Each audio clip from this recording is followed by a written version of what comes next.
To continuously sustain that wonder, that sense of wanting to know, is the basis of science and mysticism. We have no way that a human could perceive a system of that complexity, and yet each of us has it. We can make new strains of mathematics, we can make computer simulations, but we'll never get it. I'll never get the brain. But even this brain can be manufactured with something as simple as a piece of a carrot or a bread. So I'm saying, there is an intelligence here which can create a brain. This is a place where I feel like science and mysticism have a real meeting ground, is that this three words of I don't know.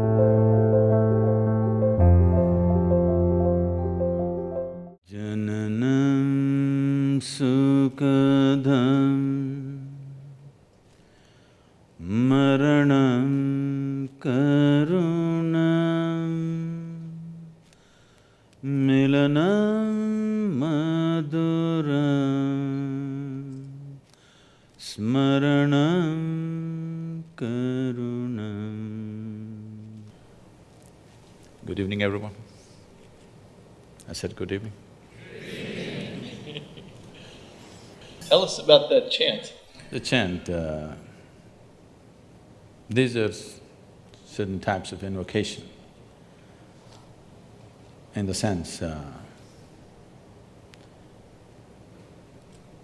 the distinction between an invocation and a prayer is, prayer is an effort to talk to whatever other dimensions that people believe in. Invocation is a way of inciting a certain dimension of who you are for a particular type of activity. So this chant is mainly talking about how birth is sweet, but death is compassion. Because if you cannot die, that's not a good thing, you know. We don't want to die right now, but suppose you cannot die at all, what do you do with it? It'll become a serious problem. Though birth and life is very sweet, death is a great compassion if it comes at the right time. Meeting and mingling is very sweet, but memory is a great compassion. And if one transcends the process that we refer to as time, then the whole existence is compassion for you. That's what the chant is, I mean, generally saying.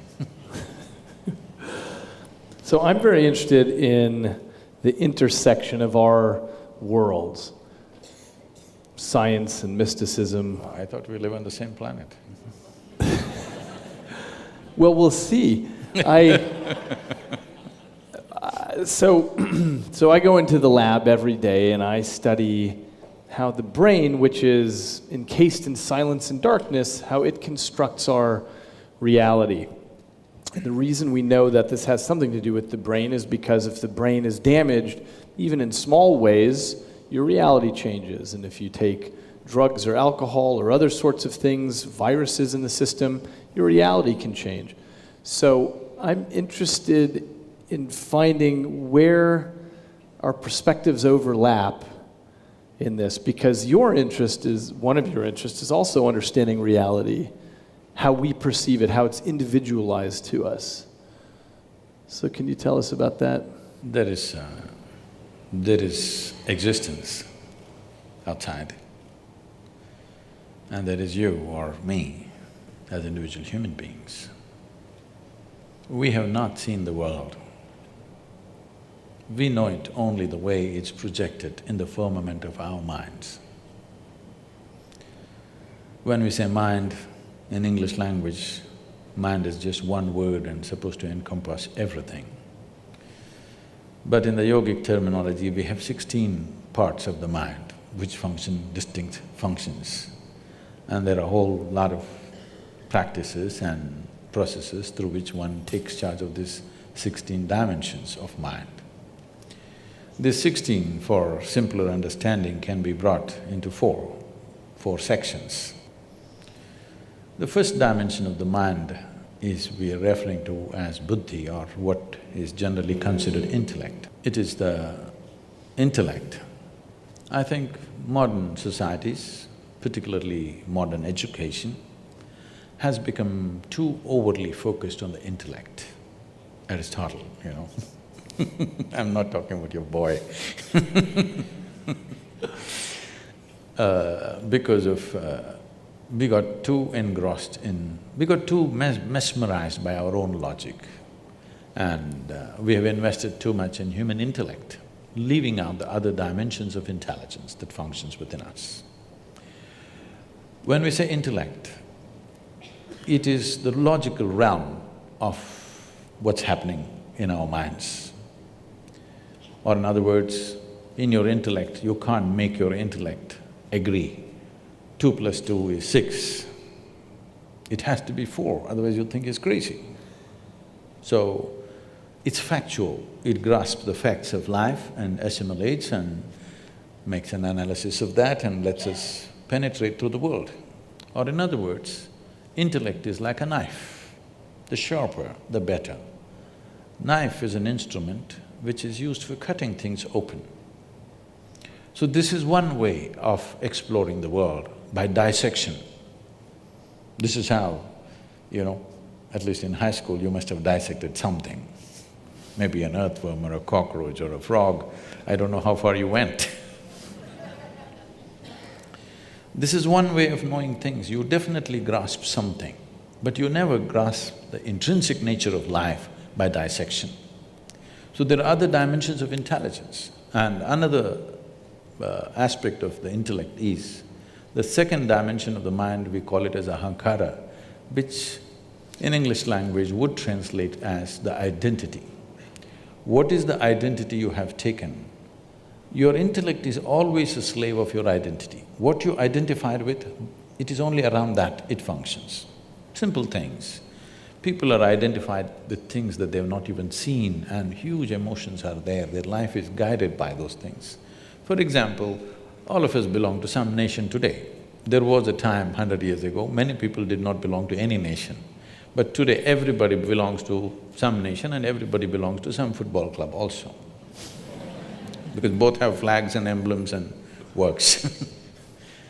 So, nationality is a new idea. It's just about 150, 200 years that we have this strong sense of nationhood. We've shifted from our ethnic, racial and other kinds of identities to national identity. Just the moment you believe, I belong to this nation, the emblem of that nation, the flag of that nation, the anthem of that nation, brings genuine emotion. Nobody's pretending, it's real. It's real because people are willing to die for it. It has to be real. But it's just an identity, you could just switch it any time. You could move to another country and take that on and it becomes yours. So the moment you identify yourself with something, your intellect is completely always protecting this identity and working around this identity. So the identity, if we want to continue that analogy, if intellect is the knife, identity is the hand that holds the knife. How steady or unsteady this hand is will determine what this intellect will do or undo. The next dimension of the mind is called as manas. So this is not just in one place, this is the entire body.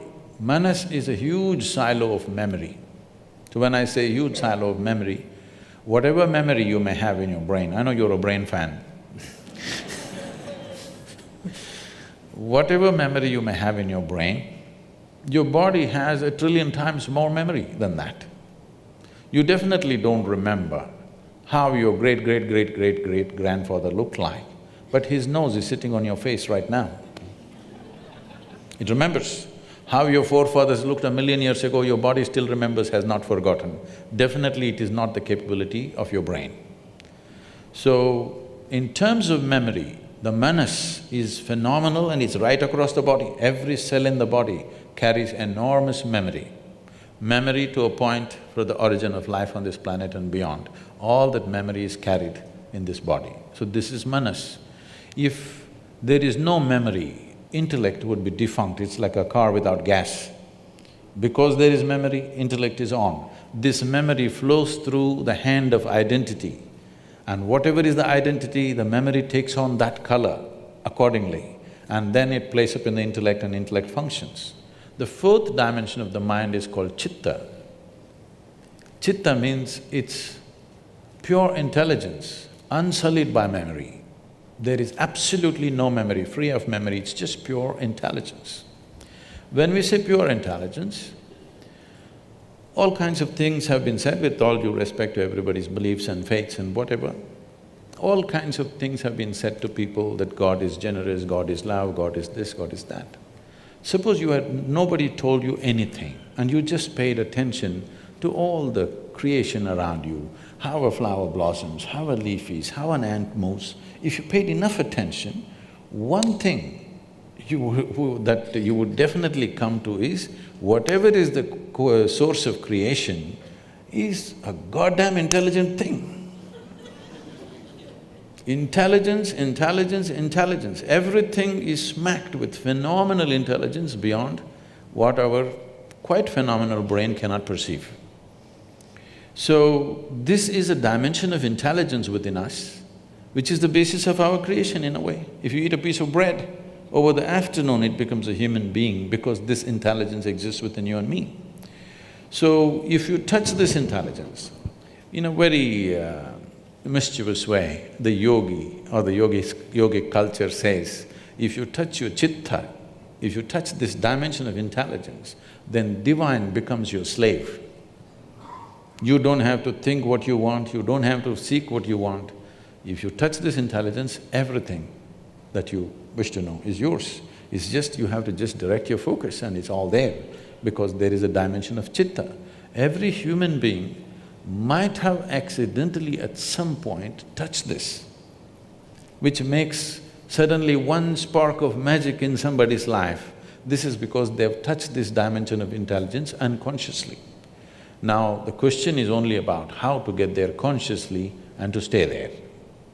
So, these aspects of the mind are not entirely located here, it is right across the system. I kind of think this is the endeavor of science, is to take the intelligence all around us and across our system and try to understand the principles of that. It's a way of going out and trying to understand the blueprints around us in a way that can be made conscious.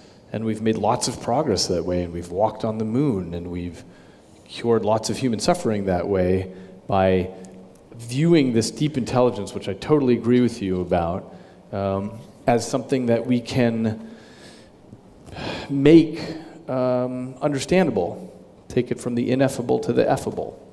And that's part of it's part of what's maybe the biggest part of what's made our world what it is today. If I can intervene, when you say understandable, that means we can put it into the parameters of logic. What if there is a dimension of intelligence within you which does not fit into the parameters of logic? Trying to fit everything into the parameters of logic means the surface intelligence, which is the intellect, which is our survival mode. If we don't have an intellect, we wouldn't survive in this world.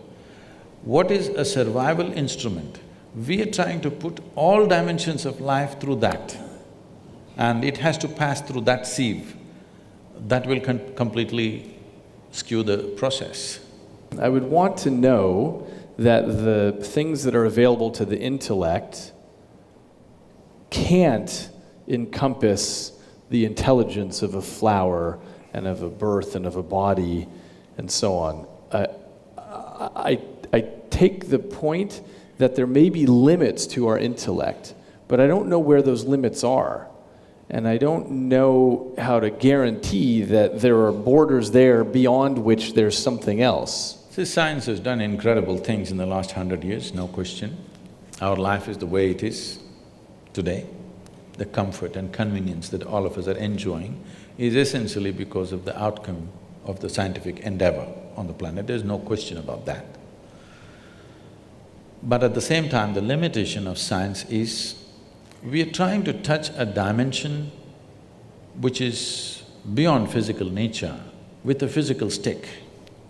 Something that you and I had talked about before is this issue of time perception. It's one of the things I study in my lab, and I was mentioning to you that I think it's one of the most stubborn psychological filters we have, by which I mean time seems to be a construction of the brain because we can easily manipulate it in the laboratory so that you think something lasted longer or shorter or something happened in a different order. And there are many physicists like Einstein who were very clear on this point that time doesn't actually exist, but we're trapped inside of it.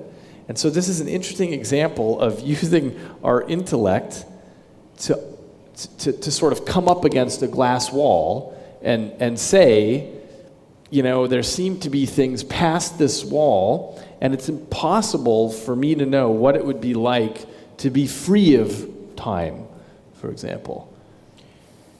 See, time is a very relative experience. Every human being would know this in some context. On a particular day, if you are very, very joyful, 24 hours passed off like a moment. On another day, you're depressed, 24 hours seems like a eon. They say how long a minute is depends on which side of the bathroom door you are.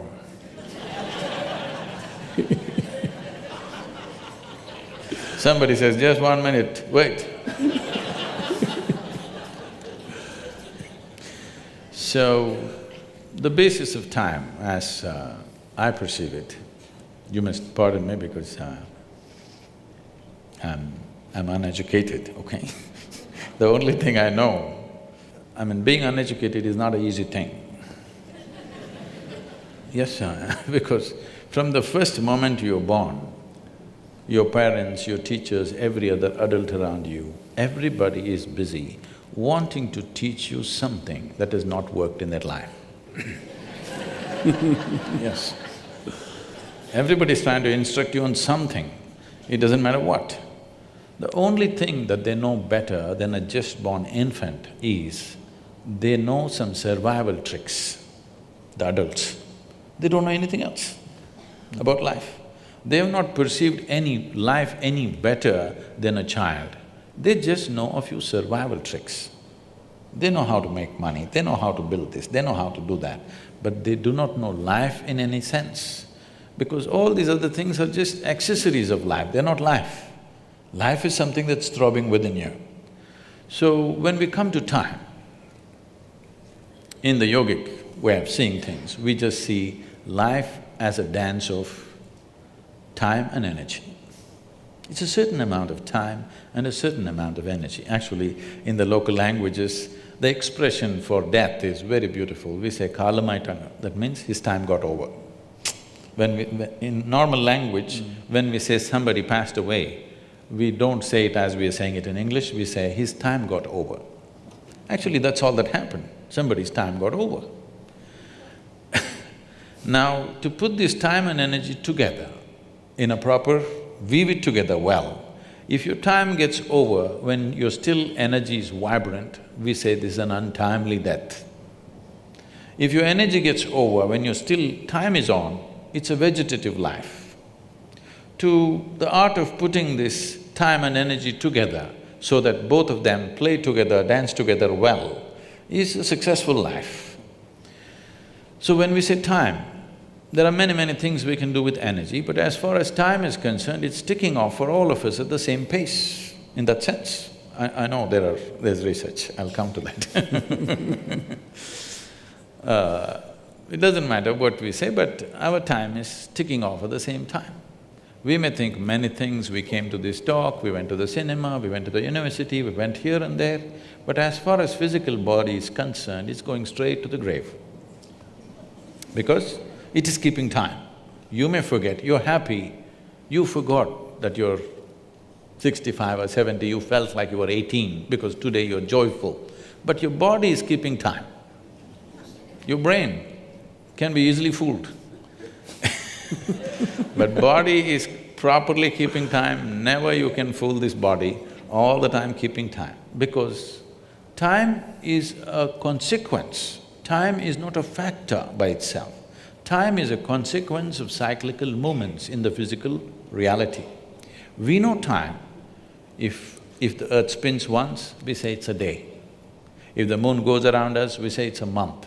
If the earth goes around the sun, we say it's a year. Our idea of time has come essentially because of the cyclical movements of everything that's physical around us. This is the nature of physicality. Physicality is essentially cyclical, whether it's atomic or cosmic, everything is cyclical. The moment you're identified with physical nature, time is a big factor. If you dissociate yourself with your physical nature, if you sit here and if you have a little space between you and your physical body, because what you call as my body is an accumulated process. It is something that you accumulated, it's just a piece of the planet. If a little space comes between you and your body, suddenly time is not a factor. To such an extent,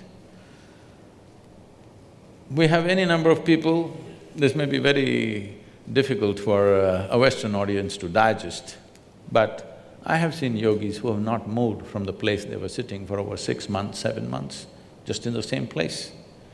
By any normal standards, your body should not survive that. But once they sit down, they won't move, just like that, not moving at all. Because once you distance yourself from your physiological process, time is not a factor. Right now you're sitting here, it's not your watch which is keeping the time, it's your body. If I make you sit here for 3 hours, your body says it's enough. But suppose you did not have a body, we are going to sit here for 3,000 years, what's the problem? So essentially, because of your rooting in your physical platform, which you call as the body, which you built over a period of time, from the accumulations that you gathered from this planet, that is the basis of experience of time.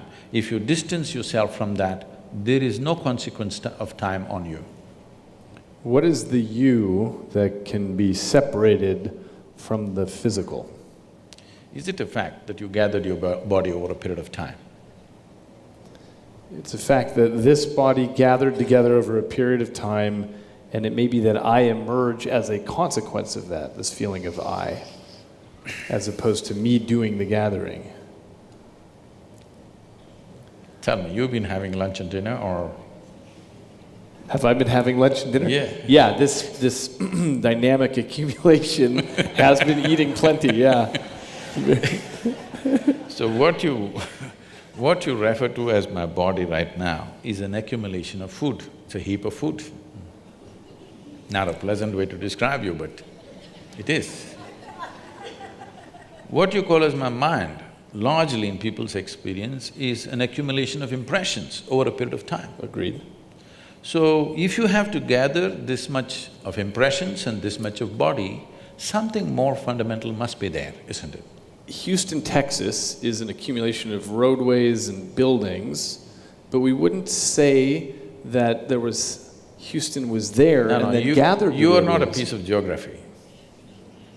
You are not a piece of geography, are you? You're Well, I may be exactly that, a physical being. I'll tell you why, from my perspective, that seems like a possibility. It's because we're across the street from the world's largest medical center, and every day there are thousands of people there whose geography is changing because of Alzheimer's or stroke or tumor or traumatic brain injury, and who they are changes. It doesn't seem like there's something fundamental that outlasts damage to the tissue.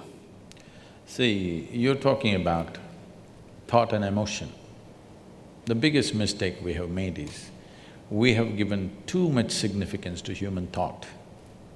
Whatever you think is only happening from the limited data that you have gathered, yes or no? Agreed. Yes. So the data that you and me have gathered, however big we may think it is, in terms of the cosmos, it's minuscule, it's nothing. It's really not of any consequence. So from this minuscule of data that we have gathered, we are generating some thought which could be useful in making our lives, it could be useful in creating a few things, it could be useful fundamentally for our survival and to enhancement of our survival process, all this. But it doesn't give you access to life. Thought and emotion is psychological drama that's happening within you. You can conduct it any way you want. You're talking about somebody had a tumor or Alzheimer's or an accident or something and the drama went wrong. The drama can go wrong even without any of those ailments. You ask people. people's drama goes wrong without any accident or injury or ailment, just like that, drama goes wrong on a daily basis for a lot of people. We usually give that a name though, something like depression or a psychotic break. Or something. That's a business. Not one I'm making any money on. I'm saying there's only this much. Either your faculties are taking instructions from you or they have become compulsive for some reason, all right? Either your body and mind, you can conduct it consciously or it's become compulsive. That's all that's happening. Whether you call it physical ailment or mental ailment, all that's happened is just this, that your fundamental faculties of existence on this planet is your body and your mind. These two things, you have lost grip over them. So it can become this kind of ailment or that kind of ailment or whatever, but fundamentally you have lost charge. That's all that's happened. If your body and your brain took instructions from you, would you create depression? Would you create illness? Would you create anything? You would create highest level of pleasantness for you, isn't it? We certainly would if there were a separate you that could gain that control. See, we can come to this like this. There is something called… because I see that you keep referring my brain. If you say my brain, that means it's yours. What is yours can't be you, right? It's a colloquialism that we use because I need to refer to this one in here. I need to specify which brain I'm talking about. See, when I say my hand, I know even without my hand I can still exist. Similarly, if certain parts of the brain are gone, our ability to think and feel the way we were doing it earlier may be gone, but still that person is not gone. That's the question. So if I lose a little part of my finger, I'm still me, but if I lose a chunk of brain tissue that same size, I can be someone completely different. No, you're talking about personality. Personality is again an acquired thing. Beyond personality, I can lose memory, I can lose consciousness, of course, I can lose the ability to perceive reality the way that we do now. I might become colorblind because of a lesion, because of damage to a particular part of my brain. I lose the ability to understand what objects are. Okay, let's come to this. See, suppose somebody became colorblind because of an injury or whatever that happened to them, unfortunately. That person still knows, I have become colorblind, isn't it? He's still there. It's true for the person who becomes colorblind, but it's not true for example, a person who is born colorblind. They don't even have a concept that they could be. They don't have a concept of color. So let's take a person who's born blind entirely. They don't even have a concept of vision. So who's the you for them? Do they… See, even a person who has visually impaired, who's never seen the world around, he still exists within himself. He's as much a man or a woman as anybody else can be. It's just that if all of us were blind, we would be quite a fine society without eyes. Quite right. Yes, isn't it? Only because somebody has and I don't have. In comparison, I have a problem. Otherwise, if none of us had eyes, you think we wouldn't have found our way around? We would have. Maybe not the same way, in a different way. Oh, I totally agree, because in so many dimensions… There are mammals who are flying by, sound. Yeah. Well, there are so many dimensions that we are blind to now. So what we call visible light is just a 1/10 trillionth of the electromagnetic spectrum that's out there. We only detect a little bit. In some branches of physics, it seems there might be between 10 to 13 spatial dimensions, not just these three, and yet we're trapped in these. No, we are moving away from consciousness to perception. But my point is, we're already blind to most of the world. So I agree with you that, okay, so let's move back to perception. See, what an individual life is, you cannot disagree that you're life, are you? You're a piece of life. I'm a piece of life, everybody is. What kind of personalities we have acquired, what kind of likes and dislikes we have acquired, what kinds of gods and demons we have acquired, what kinds of other things we've acquired is a social process that's happened to us, cultural and social process. If you were born in a different part of the world, it would be entirely different. Depending upon what we are exposed to, these are impressions that we have taken in, phenomenal amount of impressions. Leaving that aside, let's look at one fundamental. Whatever you gather, you can only claim it's mine. You cannot say it's me, isn't it? Whatever you gather. How do you mean? You mean your body? You say anything. I can say, this is my chair. If I sit here every day and then I say, this is me, then there's a problem.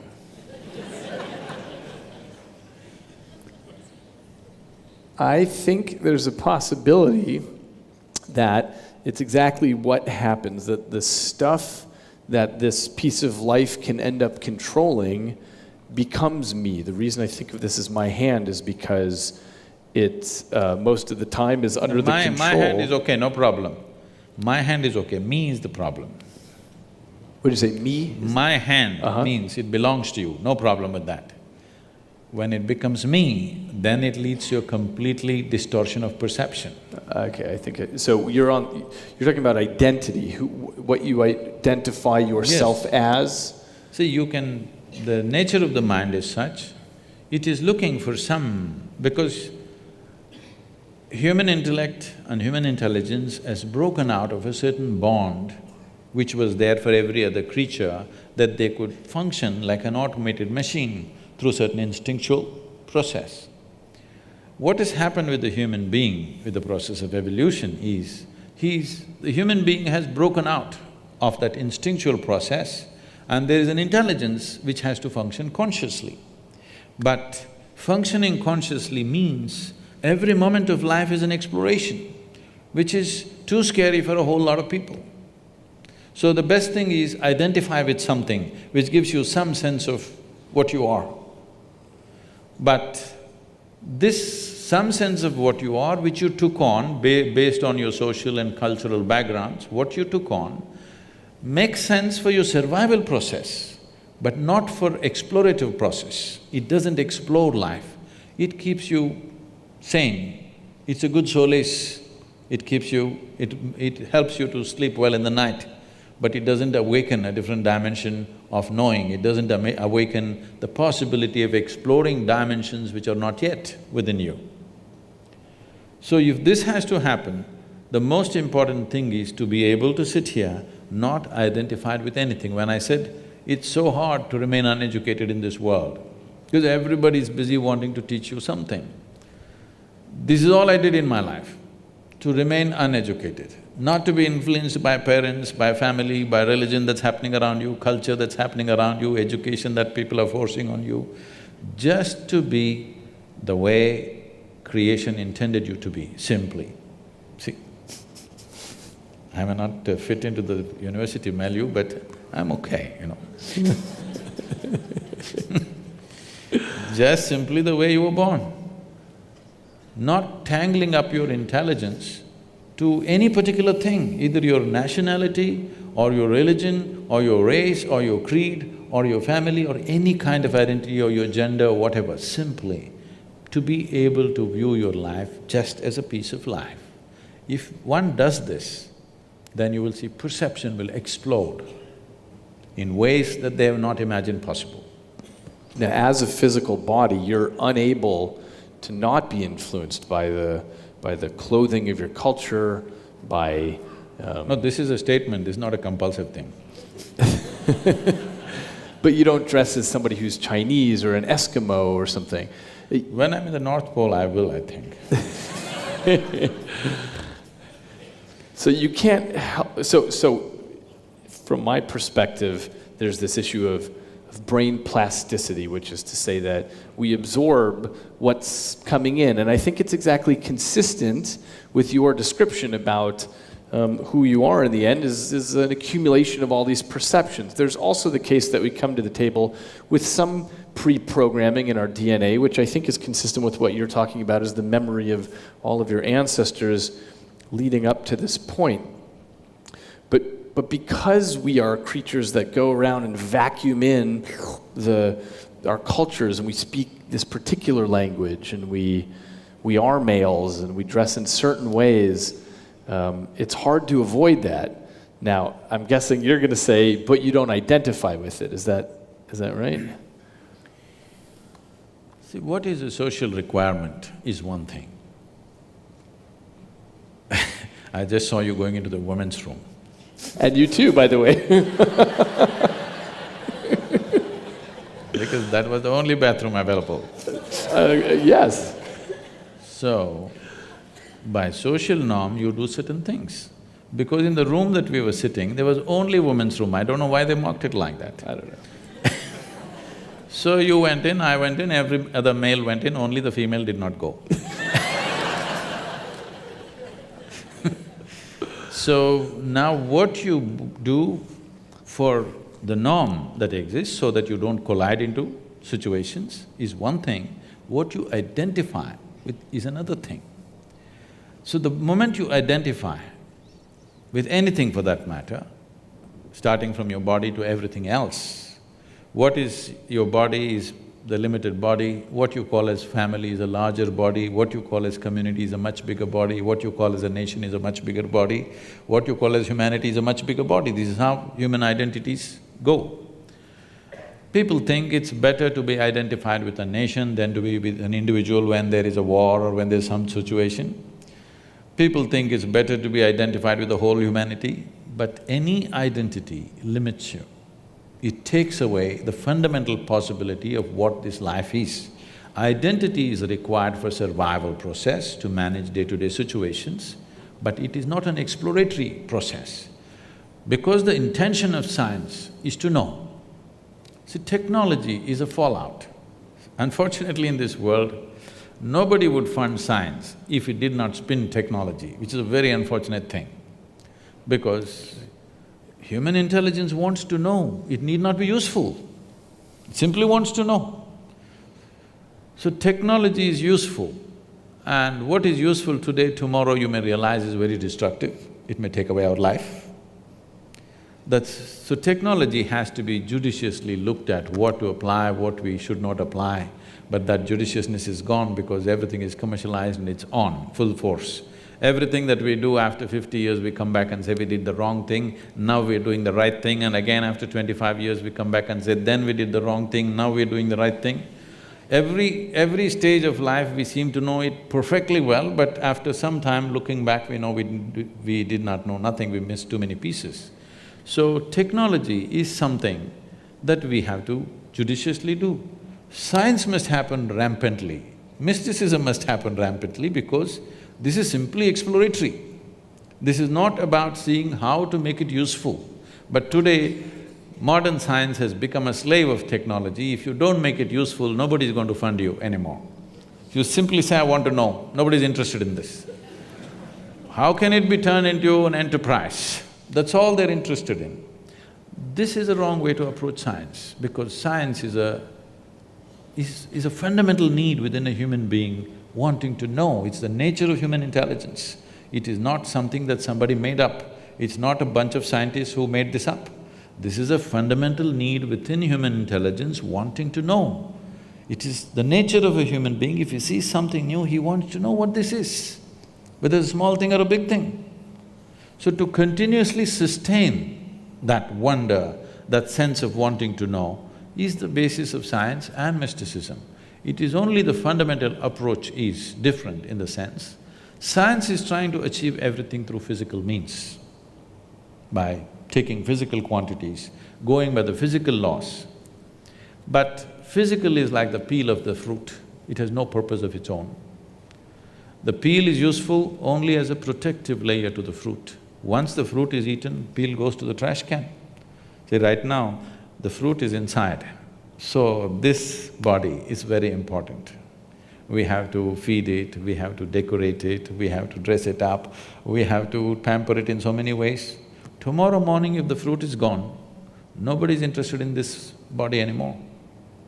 Nobody wants to transact with this anymore. Only because there is something else inside, body is such great significance. Once this is gone, what is this? This is just like a fruit peel. People want to get rid of it at the earliest. At least in America they dress it up. In India, within 4 hours you must get rid of the body, that's the rule.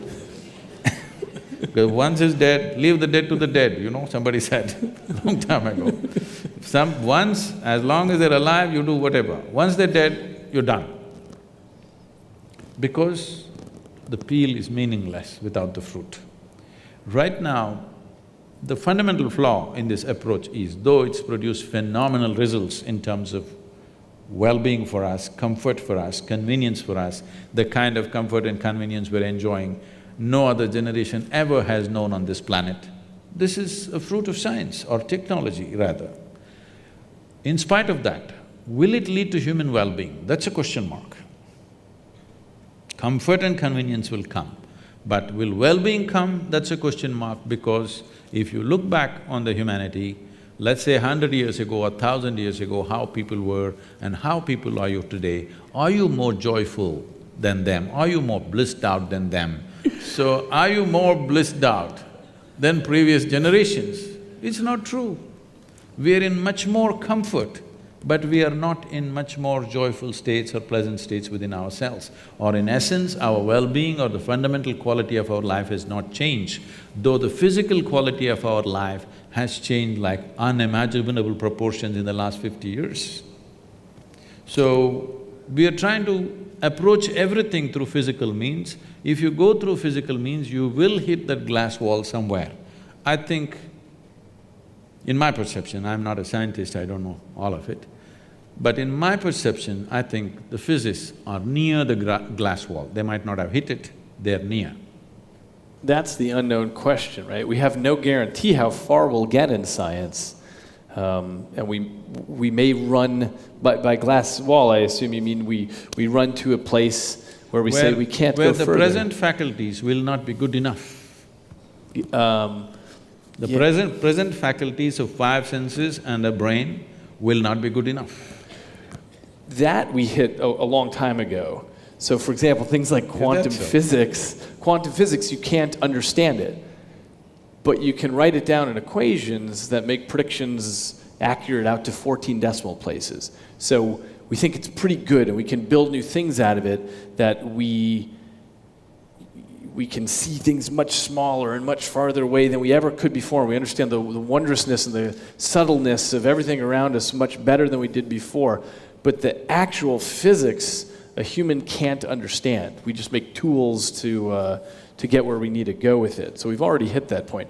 And certainly it's the case with the human brain, which is made up of almost 100 billion specialized cells with thousands of trillions of connections between them, and every second… I like the way you're saying it with the passion.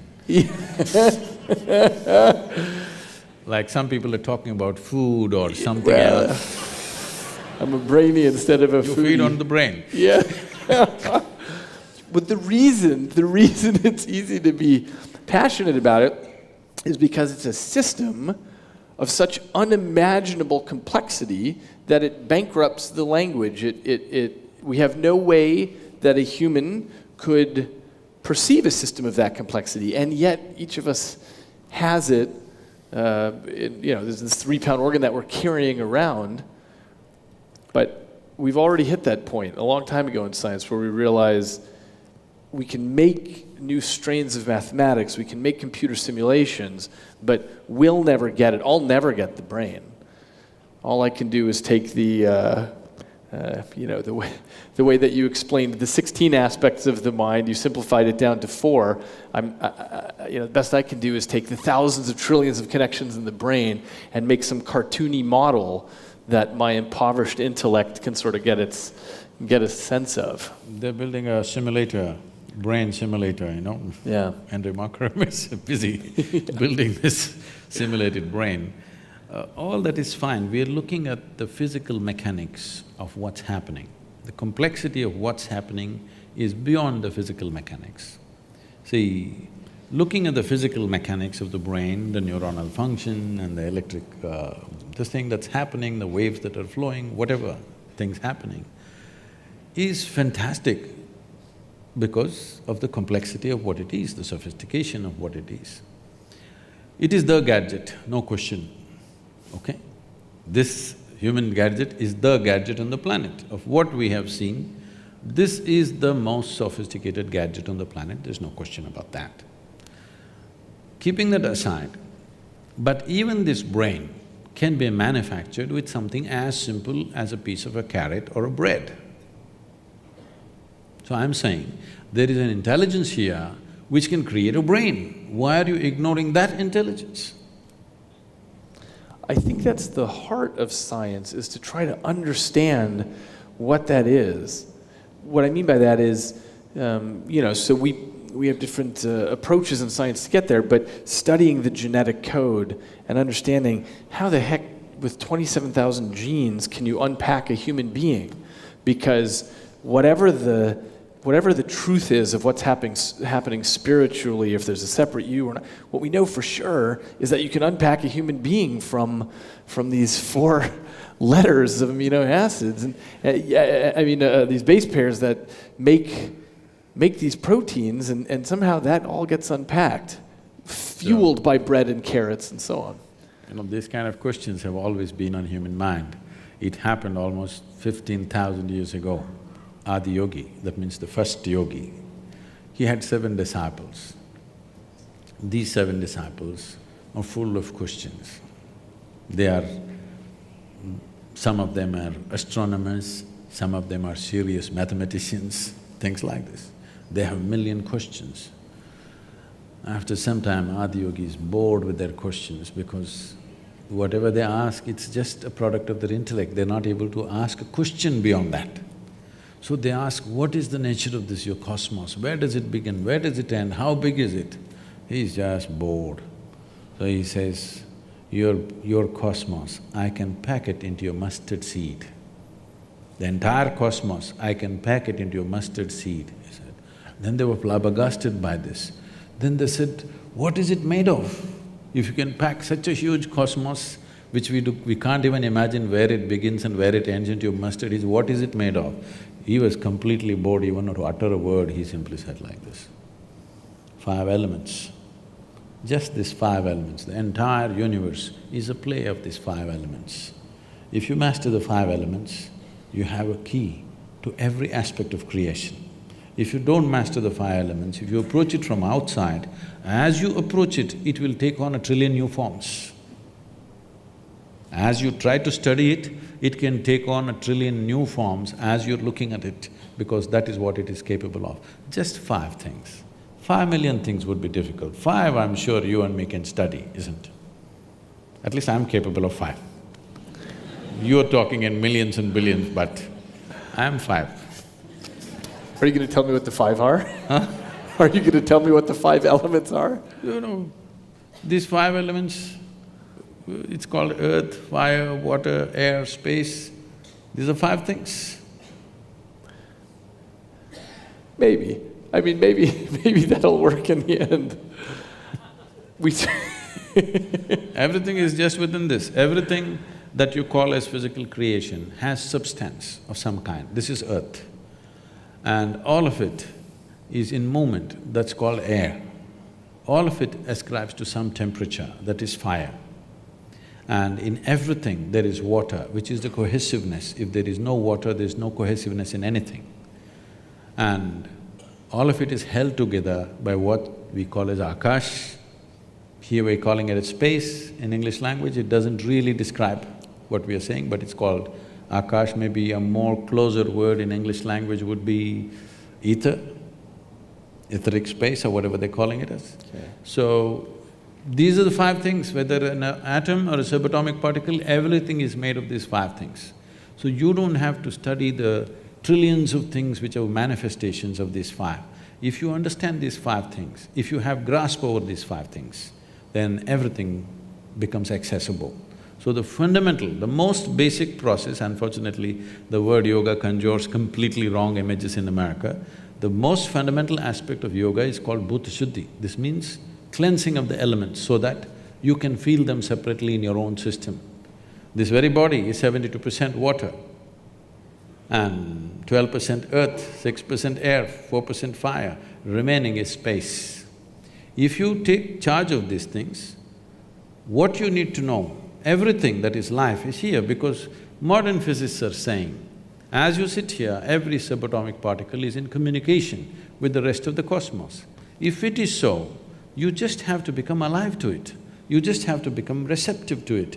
Rather than going around the cosmos and studying, if you sit here, it's reverberating because the nature… I think there is some constructional theory, something coming up in California, I don't know, you must be acquainted with these things. I blurbed the book actually on the back. So fundamentally what they're saying is, whether it is the smallest thing or the biggest thing, everything, the fundamental design is same. It is only the complexity and sophistication which is improving. Between an amoeba and you, the fundamental design is same. It is much more complex and sophisticated, but essentially life-making design is same. So if it is so, the most fundamental materials which make this life and every other physical aspect of what we see in this creation, if we know the ingredients and how they happen, then you have a key to every aspect of life. But if you try to study the creation itself, as you study, they will multiply into billions and trillions. It seems it might depend what your goal is. So if you want to create a drug for cancer or build a helicopter, you need to do something with those five elements or break the world. So it's not about exploration, it's about utility. What is the use of life? Let me ask you a question. I would love to know. I've wondered that question. And I get it that science isn't getting me there. I mean, I've been in science my whole adult life, but I don't know. I get much more towards that question when I read literature, which was my first love before I went to science. So I take the point that science doesn't help me on that front at all. What would you say? I've wondered what the point is. No, when we're looking at everything as… see, right now, this is an unfortunate reality which is… doesn't agree with my aesthetics of life. Right now, science has moved from an exploratory process to an exploitative process. If you see an atom, how to use it. If you see a bacteria, how to use it. If you see an elephant, how to use it. If you use a whale, how to use it. Of course, the next thing is if you see a human being, how to use them. This is where it's going. Everything, how to use it.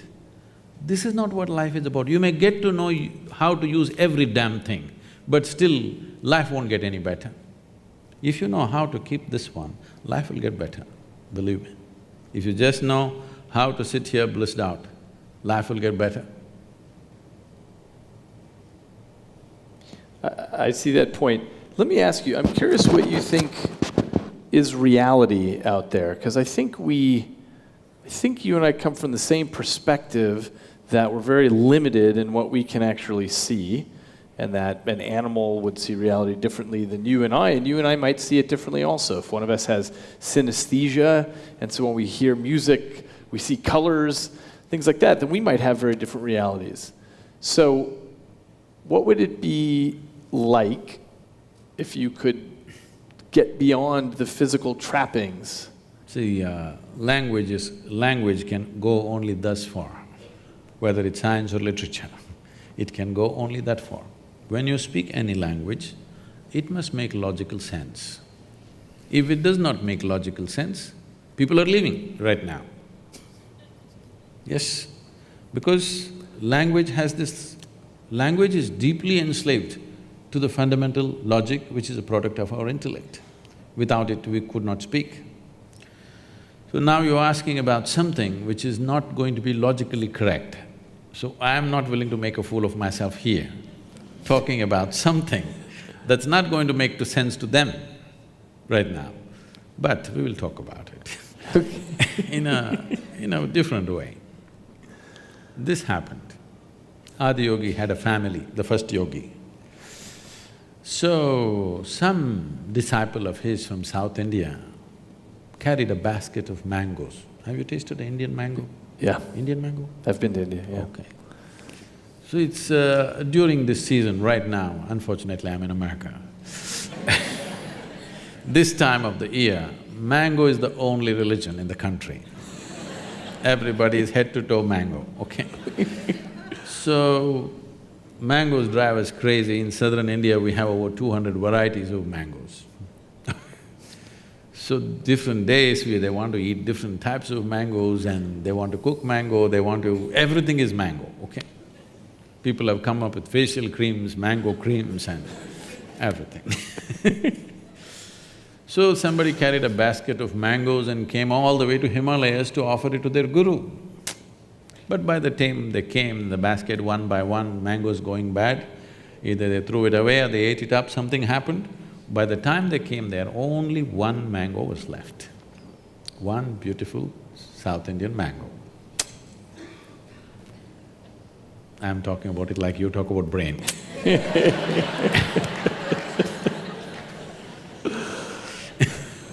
Believe me, it's sweet, not like the brain.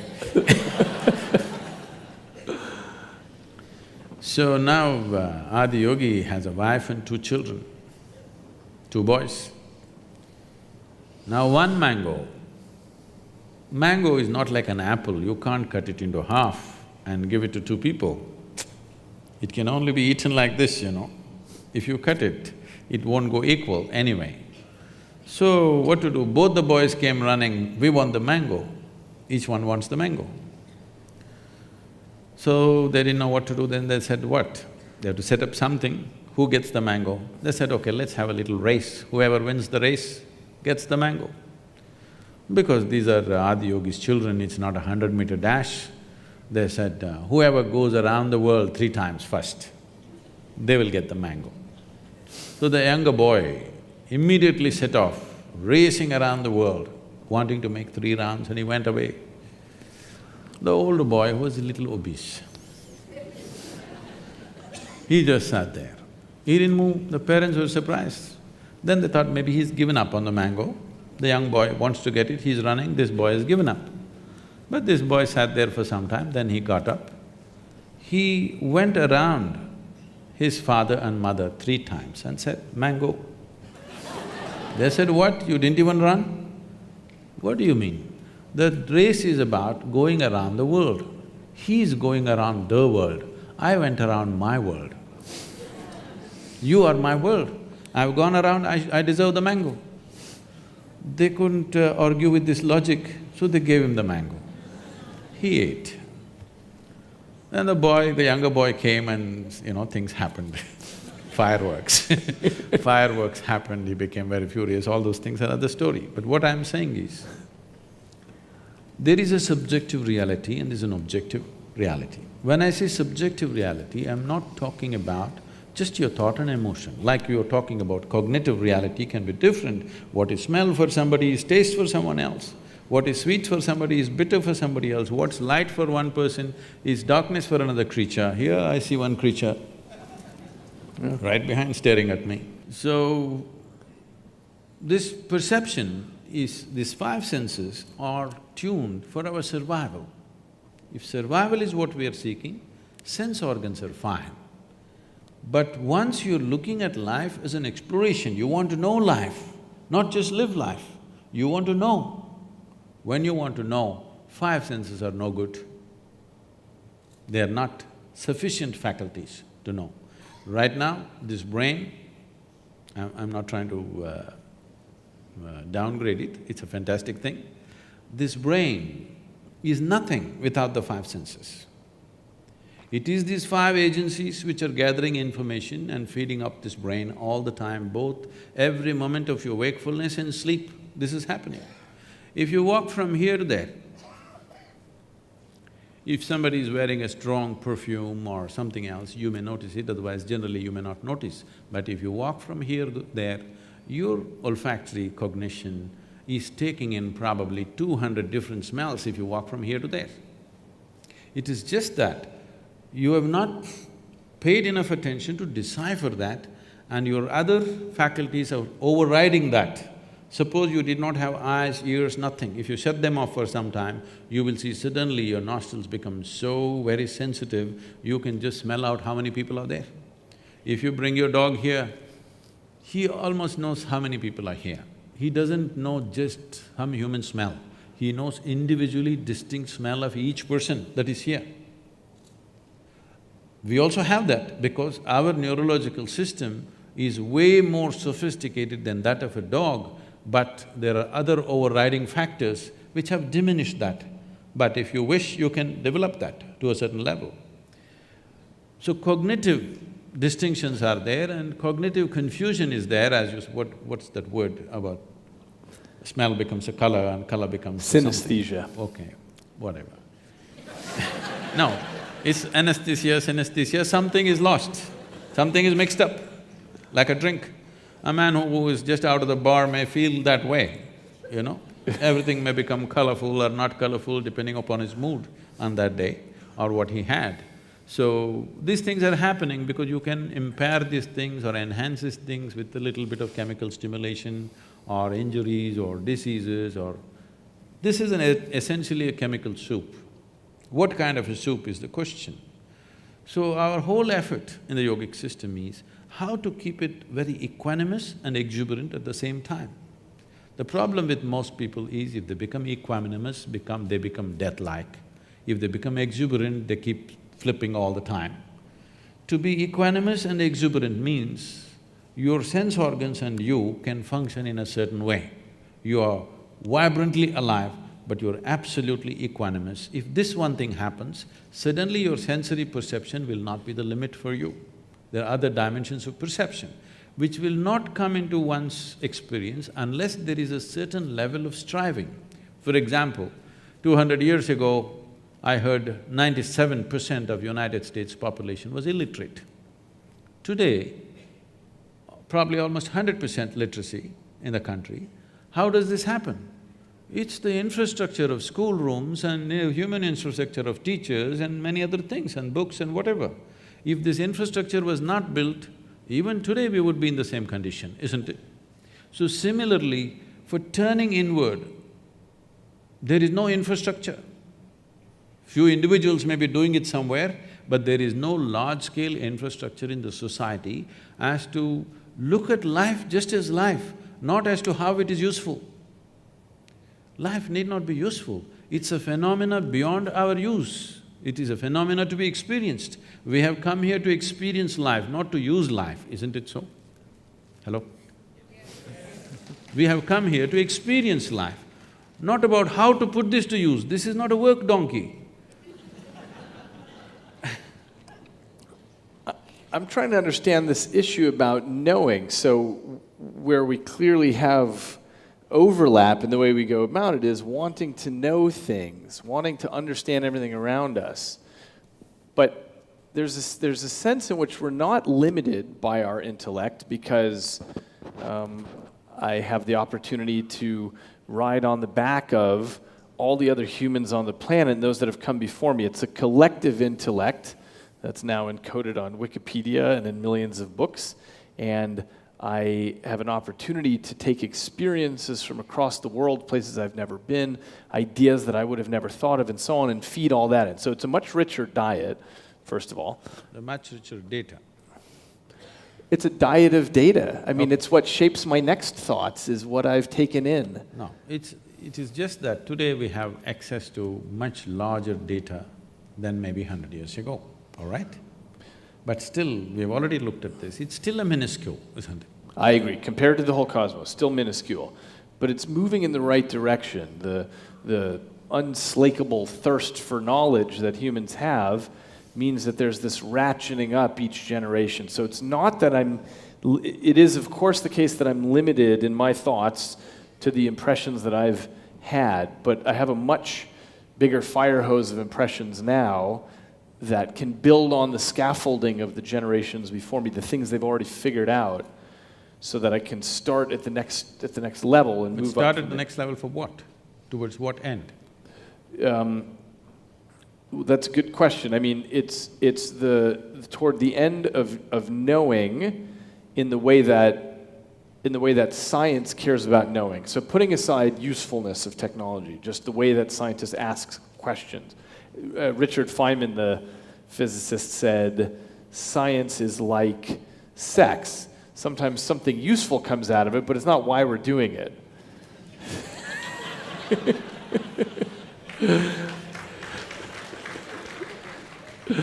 So it's a way of knowing, and it's a collaborative way of knowing, where we link arms across space and across generations as well to try to get somewhere.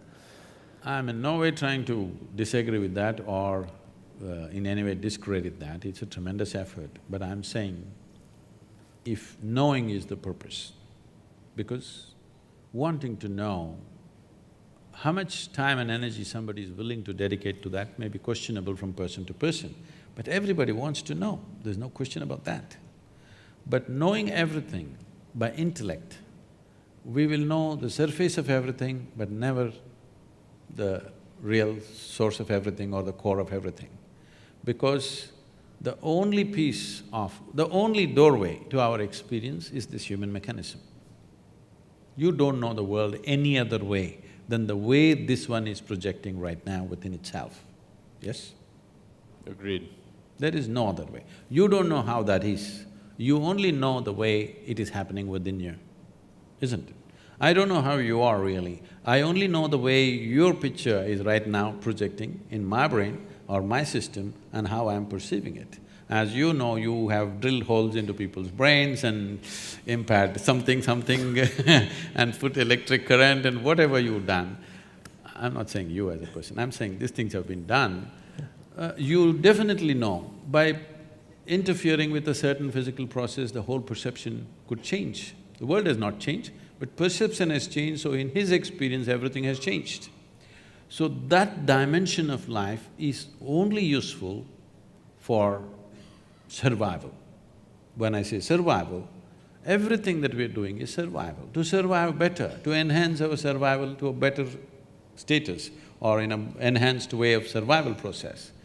But once you've come as a human being, it doesn't matter how well you survive, still it is not good enough, isn't it? It's never going to be good enough because survival is not going to fulfill a human being. It doesn't matter how big our homes get, how big our cars get, how energy efficient it gets, how better we dress, how better we eat, still we will feel it's not enough because that's not the direction in which the life wants to go. So here's the part I'm trying to understand, is this issue about knowing, this issue about seeking knowledge. Let's say, either in science or in mysticism, we depend on our senses for that, yes? Or are you saying that I'm saying they're not dependable. Agreed. They're not dependable. But isn't it all we have? Or you're saying there's this other Yes. aspect to the mind? See, for example, suppose you or me were lost in the jungle as infants, okay?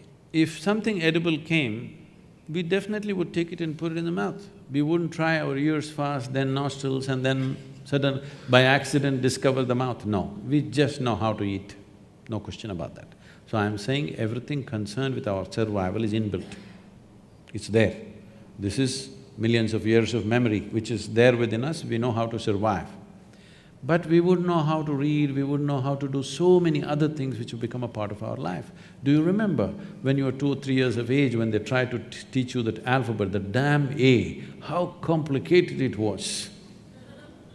It was so complicated just to get it right. You had to write 100 times to get it. Today with eyes closed you can do it. Because of a certain striving, isn't it? Similarly, anything beyond survival, if we have to have it in our lives, a certain striving is needed. As I said, striving for inward perception is something, unfortunately, that's been banished in modern societies because we are on the thrill of technology. It's a fantastic thing, but you will see as time progresses, as technology becomes better and better, human beings will become more and more frustrated. If you have not noticed this, just look out and see, you will see 8-year-old, 10-year-old kids bored. In your generation or my generation, we would have never seen, we never knew what is damn boredom is. When you were 8 or 10, you were just bubbling with life and on, But today you see 10-year-old kids are just bored with it because they've seen the damn cosmos through their phone screen. They know it all. So I'm saying all this excess may not lead to betterment of life, and it will not. Comfort and convenience will come.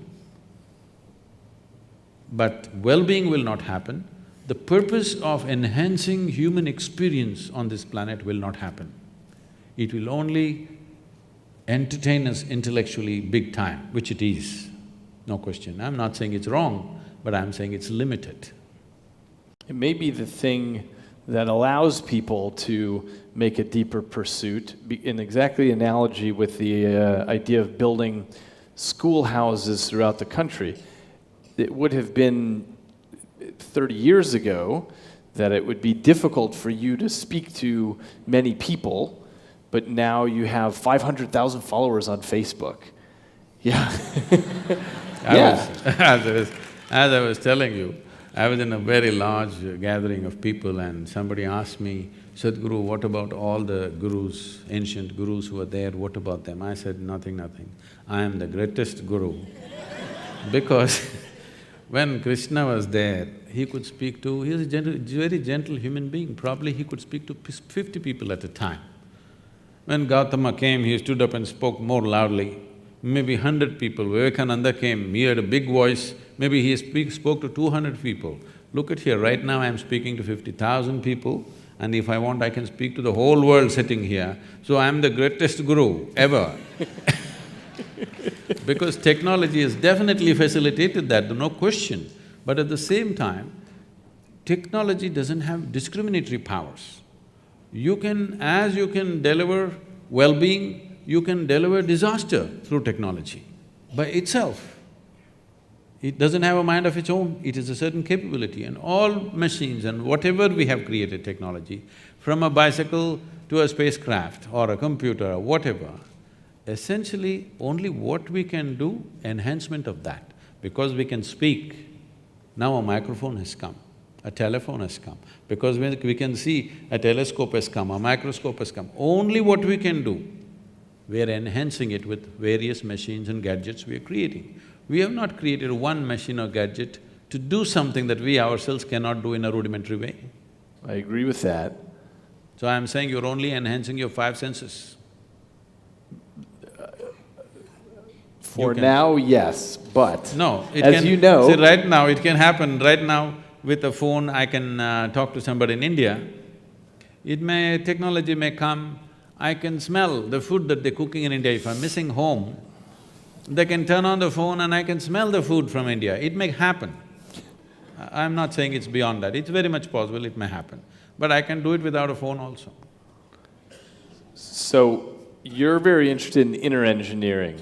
My interest is in outer engineering, and as you know, I've built a vest in my laboratory with vibratory motors on it, and we're experimenting now with feeding in new kinds of data streams into the brain because the brain appears to be flexible enough to take in any kind of new data streams and have a sensation of it. So if I feed in weather patterns from the surrounding 200 miles, or if I feed in real-time stock market data, you can, in theory, develop a sense of the economic movements of the planet, things like this. Now, we're just at the foot of the mountain on this, but it may be that there are whole new kinds of human senses, and that would be a proof of principle of developing something that goes beyond, that makes a new kind of sense. It essentially takes these peripheral devices and adds new ones, and eventually we'll probably build new kinds of sensors and plug them right into the brain. But still they will only enhance your present capabilities, not something new,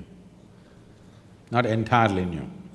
I don't know. If I could actually have an individual experience of weather patterns 200 miles wide as I'm walking around, I'm tapped into that, I think that's a new human experience. It's not something we've had before. This is something that happened almost 45 years ago when I was living on a farm.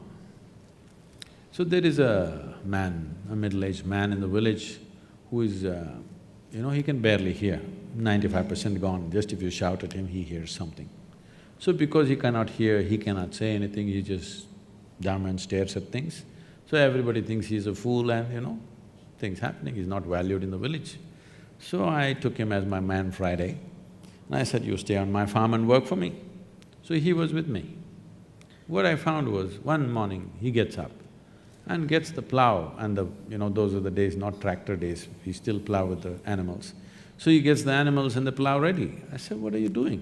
He said, I'm getting ready to plow. I said, where are you going to plow? It's dry. He said, it's going to rain today. I look at the sky, it's clear sky. I said, nonsense, where is it going to rain? He said, no, it's going to rain. He simply sits there like this, because no social communication, he can't hear. He simply sits there like this the whole day. If there's no work, he just sits in one place unmoving. And he just knows, and you won't believe it'll rain. The day he says it'll rain, it will rain. Then I sit up, okay, I'm doing all this yoga, I'm not getting this guy.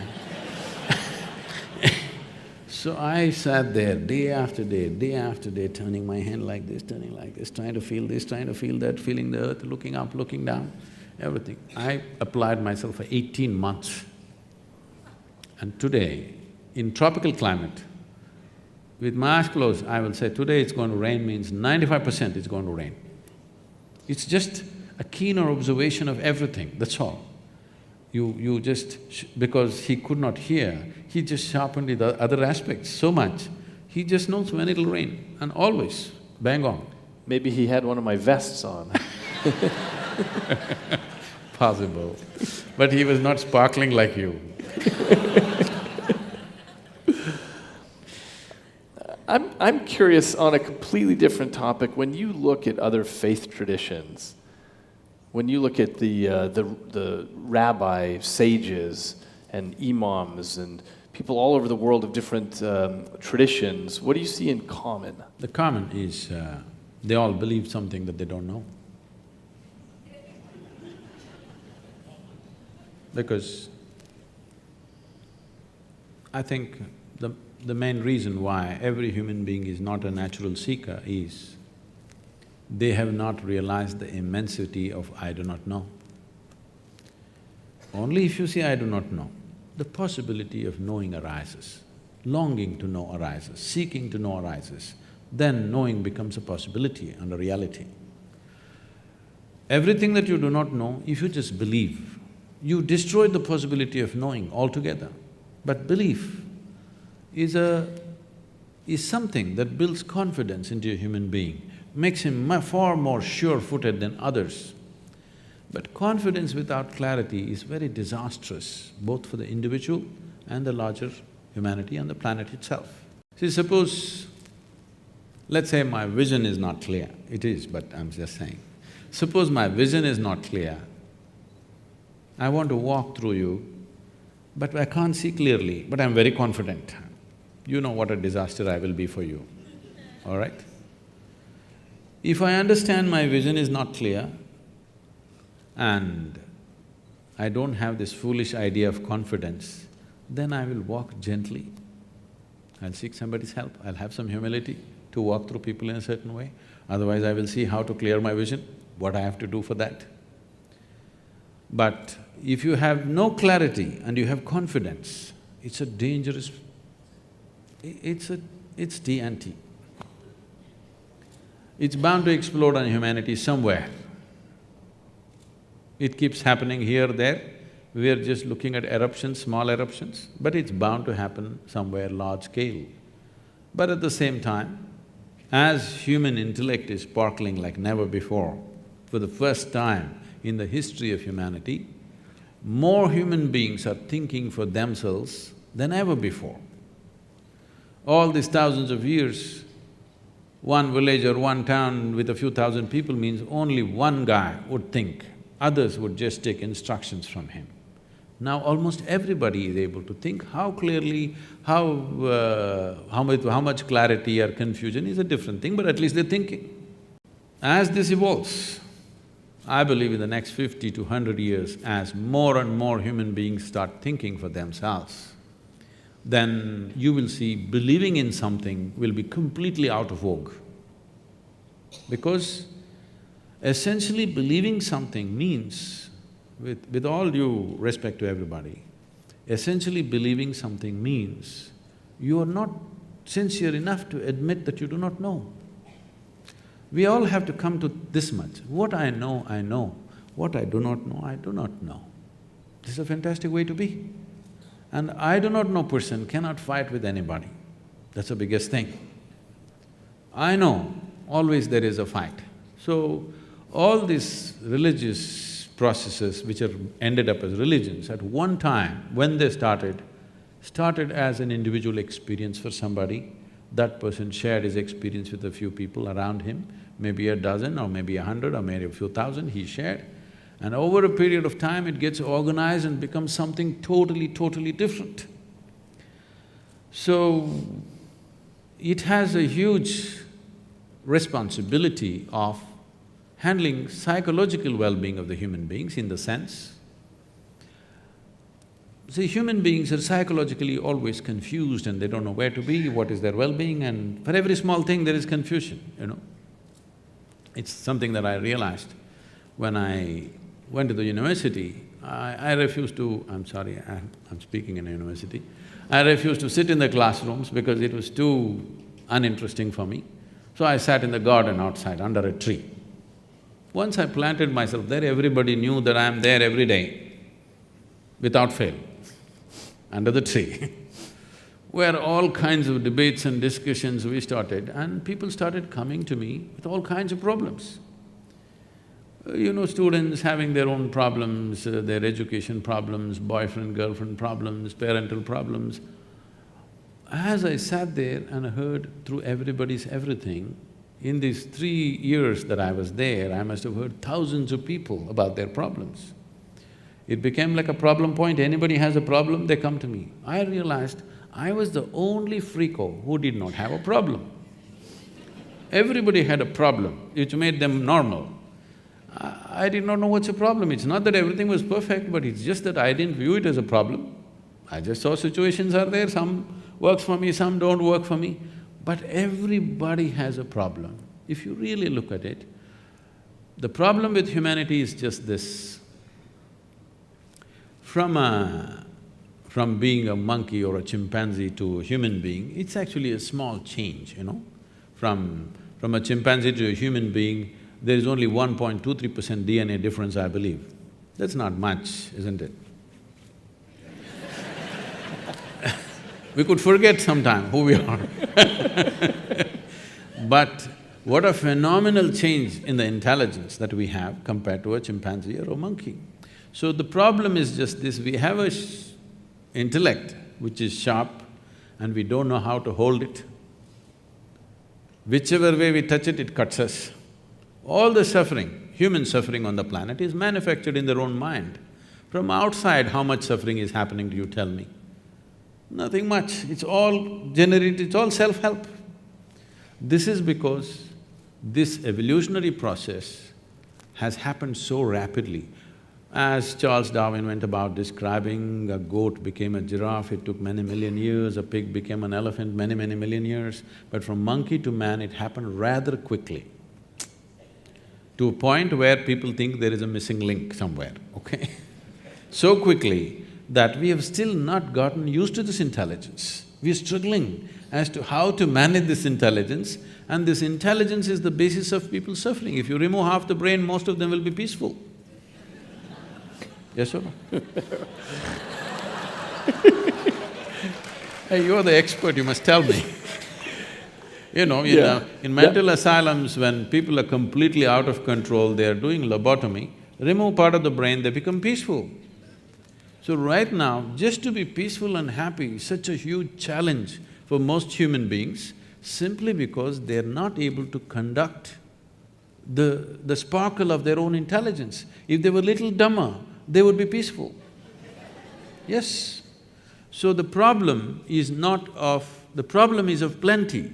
The problem is not of paucity, it is just that a certain level of intelligence which we are not able to handle because there is no stable platform. There is an intelligence here for which there is no stable platform. Unless you create a stable enough platform, this intelligence will not work for us, it'll work against us, simply because it's a sharp knife. If you don't know how to hold it, it'll cut you up. Why we do not give a knife to a child's hand is not because knife is dangerous, because child's hand is not steady enough. He could become dangerous to himself or to somebody. So this process of perception and understanding and consciousness, all these things are questions being asked by the intellect. Intellect is always looking at the world only in pieces, in bits and pieces, because all the information that comes to the intellect is coming through sense organs, and sense organs perceive everything only by comparison. Without context, they cannot perceive anything. For example, if I touch this glass, it feels cool to me. It is not that I know what is happening with this glass, it is just that my body temperature is in a certain way, because of that I feel it's cool. If I lower my body temperature and touch this would be warm to me. So sense organs are giving a perspective only in comparison, which is useful for survival. What this means is, suppose you're 6 feet tall, you stand like a tall man, you walk like a tall man, you feel like a tall man, you are a tall man. You went to another society where everybody is 8 feet tall. Suddenly you stand like a short man, walk like a short man, feel like a short man, you are a short man. So I'm saying this perspective of knowing everything by comparison is only useful for survival process. Now that science in its essence is interested in knowing, not about enslaving the world. How to use it is not the question. How to know this is just an intrigue that from nowhere we just pop up and full-scale drama and suddenly we pop out and don't know what. For this we have simplistic answers. Okay, you will go to heaven, okay, you will go to hell, the people that you don't like will go to hell, of course you and me will go to heaven. So these things are there. We are trying to handle our ignorance with solace. Solace is what you're seeking, you must believe something.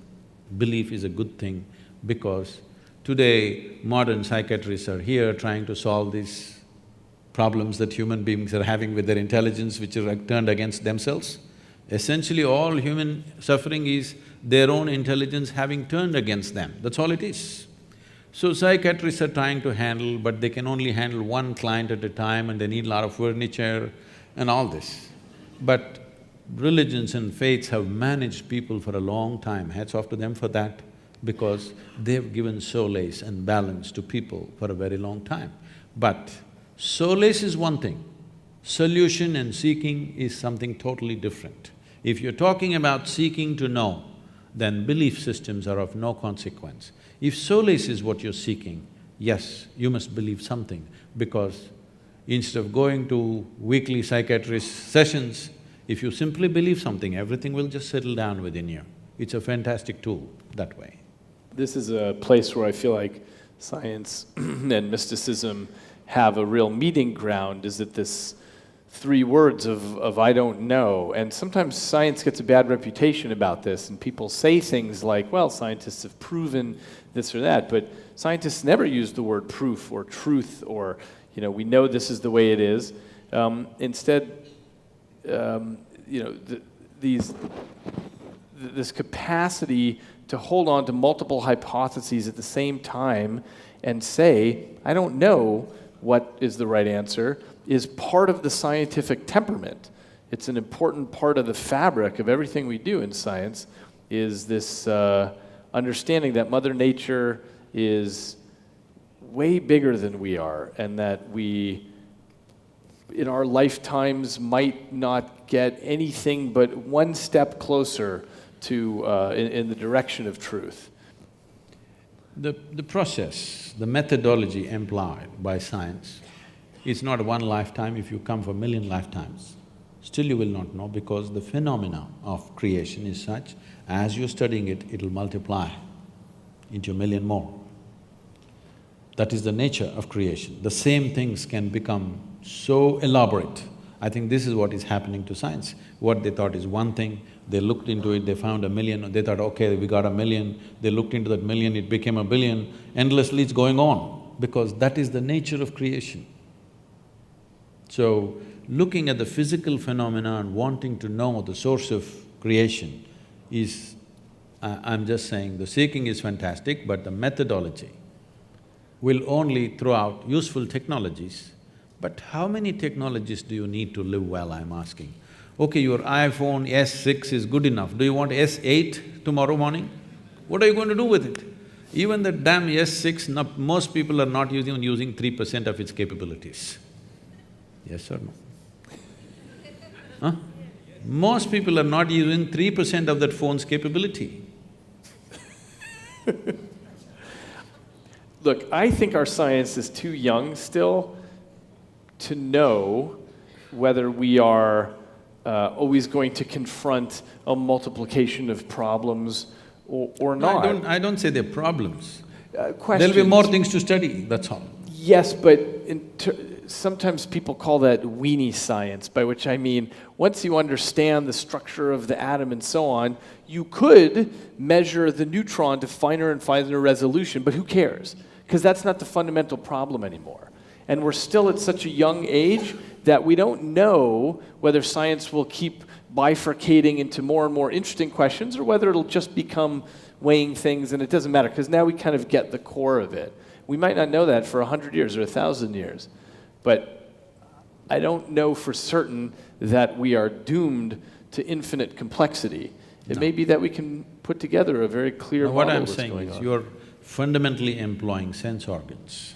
I agree with that. Sense organ is the basis of all scientific pursuit. I'm saying sense organs are not reliable instruments. You ask the owl. I think that the pursuit of science is really trying to surmount our sense organs. It's trying to figure out this Now, how would they surmount? by understanding laws of nature that we don't know why they're true, but they seem to be correct, like quantum mechanics, like basic Newtonian physics, by, figuring out why force equals mass times acceleration. Why is that true? Nobody knows. But that's the way that people pursue trying to understand. It's a way of reaching into the cosmos and figuring out that there are laws that go beyond my sense organs. I have no way to smell or touch F equals ma, and yet it seems to hold. And that's the sense in which we go beyond the little peripheral devices that we come to the table with and try to understand what's past that.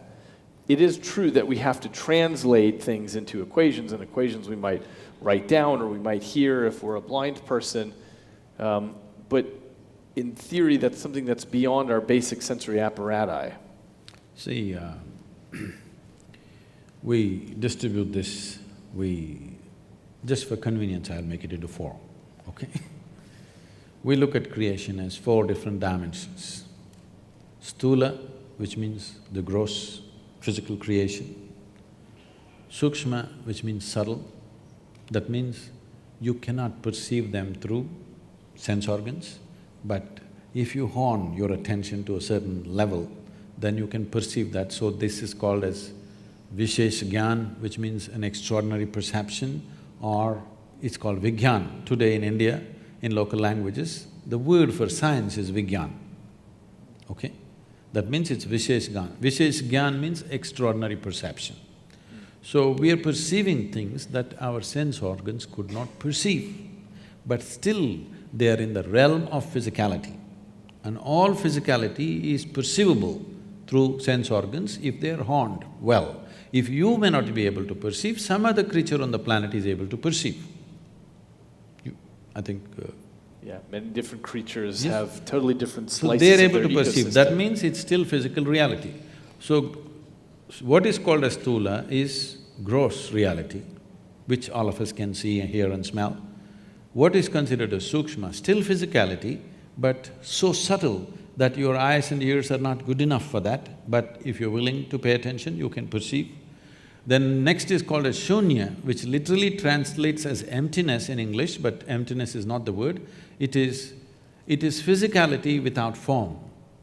There is no form. All physical has defined form, but shunya means physicality has reached a place where there is no form to it, it's just physical. or its fundamental material of physicality. The next is called as Shiva, which means that which is not. That means that which is not physical at all. So, existence is seen as these four components, and how to perceive these four dimensions. There's a whole methodology. Why I'm saying this is, if only scientists who have pursued things so far into physical reality, if they pay little attention to the most fundamental physicality, which is themselves, if they turn inward rather than constantly looking through a telescope or a microscope, if they spend equal amount of time turning inward, I think something phenomenal could come out of it. For many scientists, the reason they turn outward is as a way of understanding what this is all made out of, which would include understanding something about what a piece of life is. Let me ask you this. When you say, I am a piece of life, you are a piece of life, I hear that and understand it in a particular way, but I want to know what you mean by a piece of life. Because what you drink is life, what you eat is life, what you breathe is life. All this we're gathering, and this is a piece of life, which has acquired a certain level of information, built its own kind of software unconsciously, and its own tendencies and its own character and its own personality, but that's a bubble. It's like if you blow soap bubbles, each bubble has a character of its own. When they burst, the most essential ingredient of the bubble was the air. Where is it? It's all there. So this is all air and the bubble is a piece of air. Similarly, this is all life. This whole cosmos is a living cosmos. Here I'm a piece of life. And life has given me this privilege that I can hold this piece of life within myself and experience it as if I am by myself everything. This is a fantastic privilege, but we should not abuse this. And do you see that as being illusory, the idea that you're a piece of life and I'm a piece of life, given that we share atoms, and when I'm breathing out and you're breathing in and so on, we're exchanging atoms, do you see that as an illusion that there is a you and a me, or are we all the same life? See, the thing is right now, all these apps have come and different kinds of softwares have come. So this is easy to understand today because people are using this thing all as if they're live, okay? And they're alive in their own way because a certain amount of information has been calibrated in a certain way to do certain things, and it's almost alive. I think most people have a better relationship with their WhatsApp than with their family, okay? Yes, people are so engaged with it because it has a character of its own and it's even predicting what's the next word you will type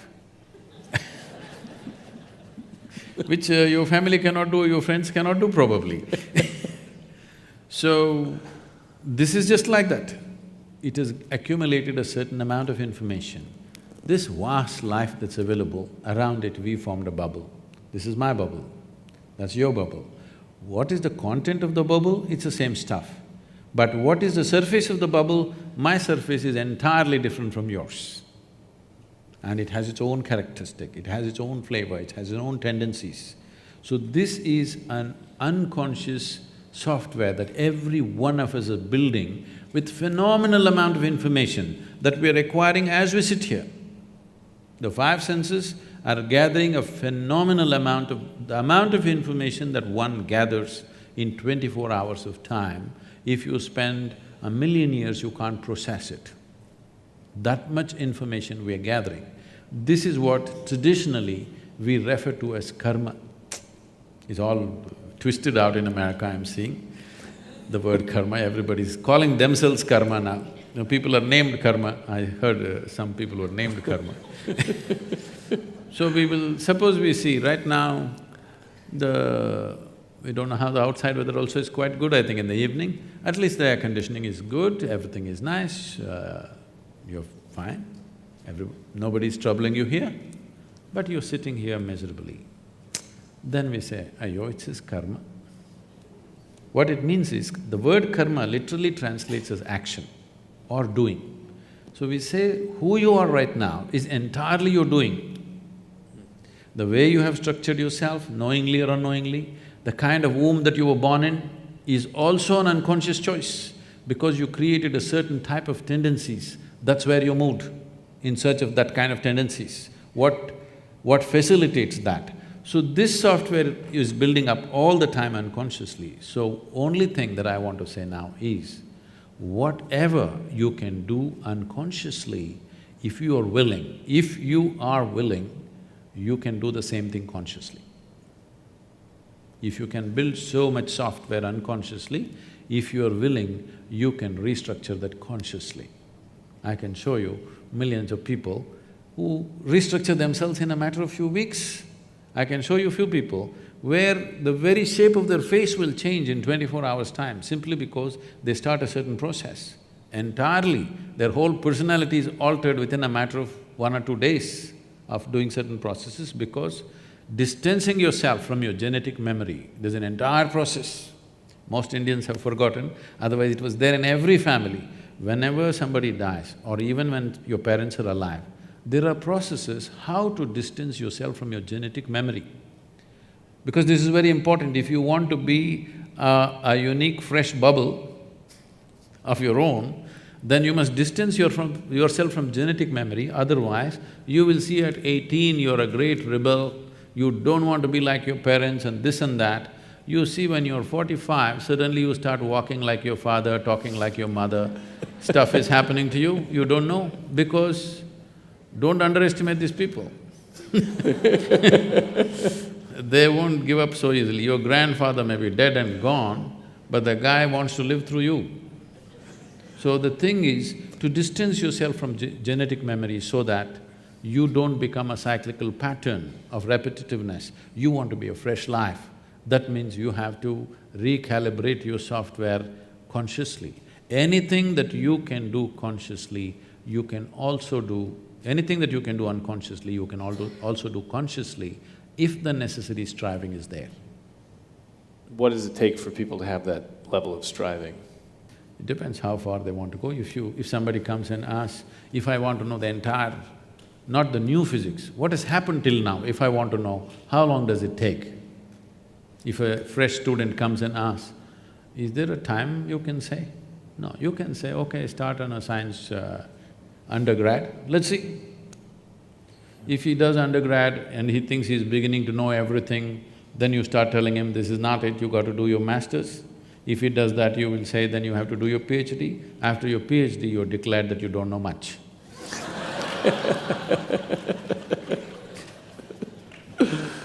That's right, that's the path of wisdom and science, is learning how little we know. The most basic thing that one can do, how long does it take, means the most fundamental thing is, first of all, to know that there is another dimension of faculty within us, that there's another way of perceiving things, that there is something beyond, not as a belief, not as a conclusion, not as something that is said in some scripture or by some guru or some teacher or whatever, but by yourself to know, beyond this body, beyond this mind, there is something within you.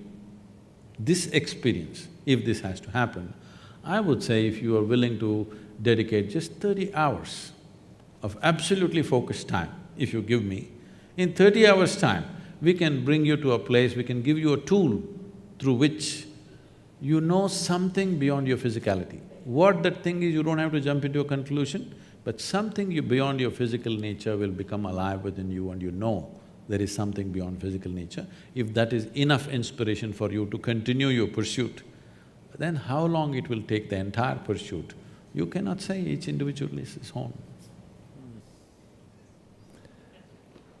They're saying enough. Okay, I have a message that we're going to go to Q&A now.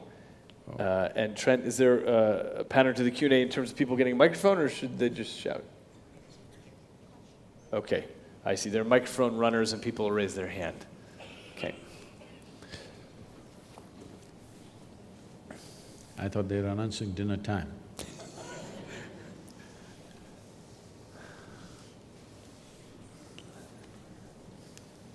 Good evening, Sadhguru.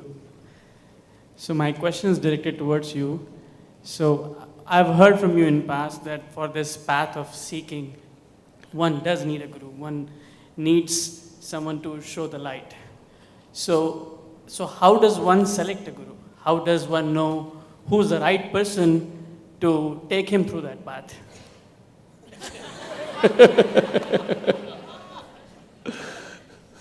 I've got an app for that. Yeah. See, if I give you a torchlight in your hand, it still does not mean you're going to find your way home, okay? A torchlight just shows how you see it, whether you walk the right path, with how you handle this, all this is entirely left to you. But it lights up. The torchlight lights up so that you don't step into your drain or you don't step into a ditch. It lights up the place. But with the torchlight, many people have walked to their death. Yes? So people have. With headlamps on, they've gone crashed, right? So, this is just lighting up the place. What you do is always left to you. So, which is the best light? Today I think LED is doing well. So, who is the best light? It is… you should not make a conclusion like that, who is the best light on the planet. I told you, give me 30 hours. If it works very well for you, if it enhances your life, well, let's try 60 hours. If it works really fantastic, let's try a little more.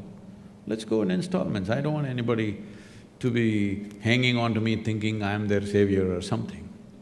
That's not the way to go for it. Experiment with it. If it works, let's put more energy and more time into it. If it works further, let's put more energy and more time into it. I think that's the way to go. Not today coming here and making a decision, okay, this is my man. This is not marriage, okay?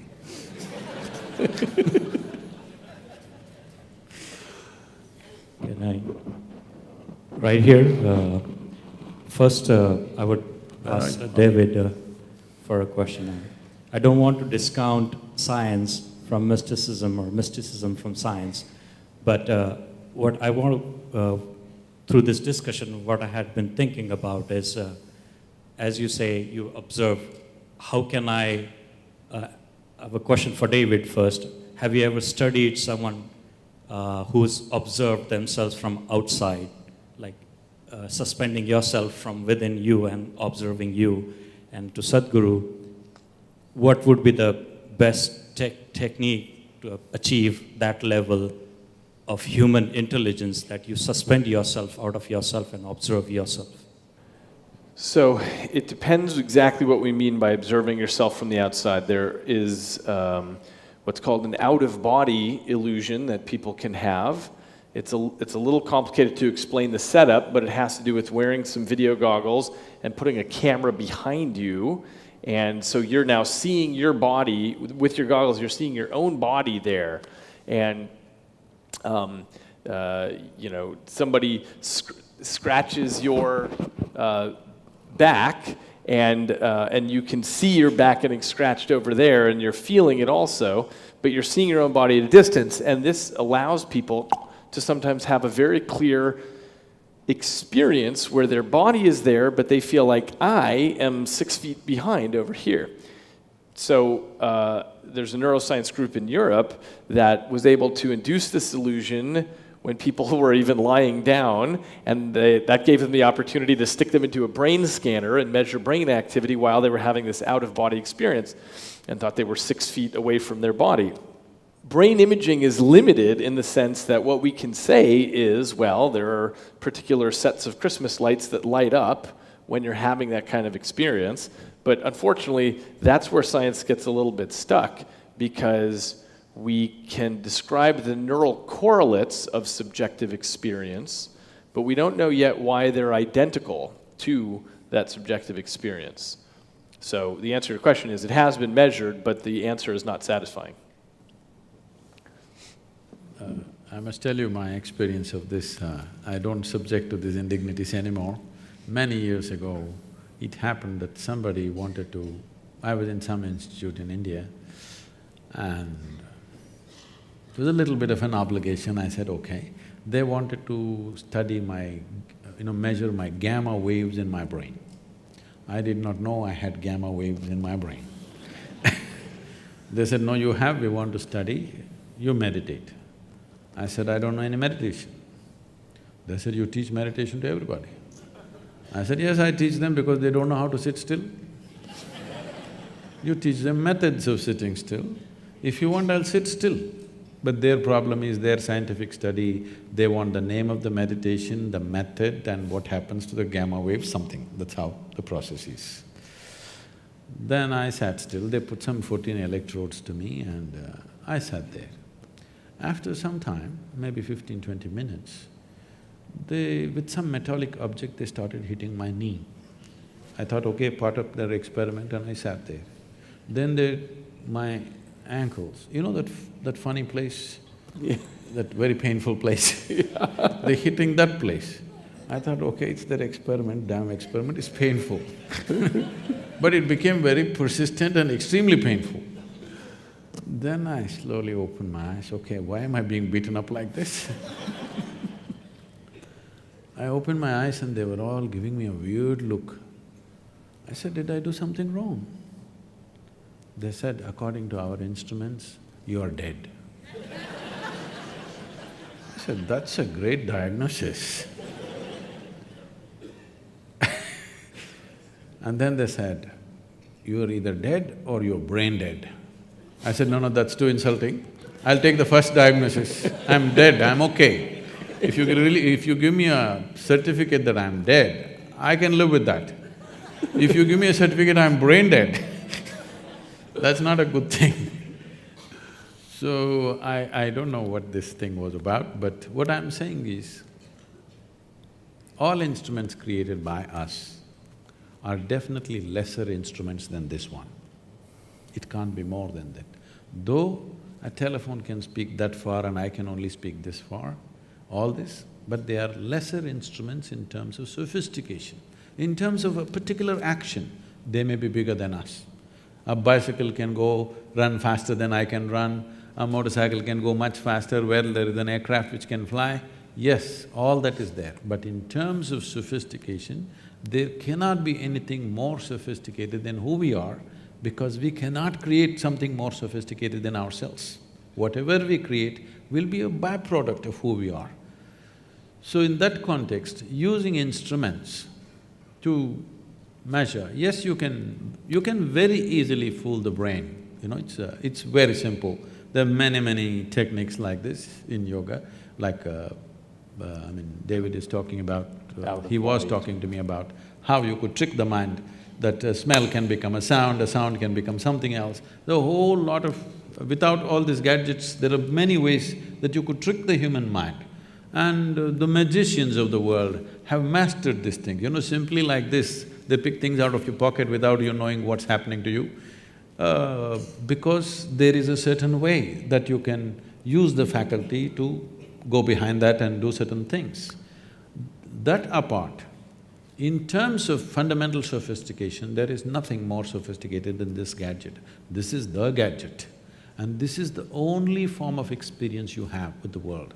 When I say this is the only form of experience you have, right now can you see me, all of you? Just use your hands and point out, where am I? Oh, you got it all wrong. You know, I'm a mystic from South India. Now, this light is falling upon me, reflecting, inverted image in the retina. You know the whole story. Where do you see me now? Within yourself. Where do you hear me now? Within yourself. Where have you seen the whole world? Within yourself. Everything that ever happened to you happened only within you. Right now, someone next to you, if they touch your hand, you think you're feeling their hand. No. You're only experiencing the sensations in your hand. You do one thing, you make somebody touch you like this 5 times, just observe this.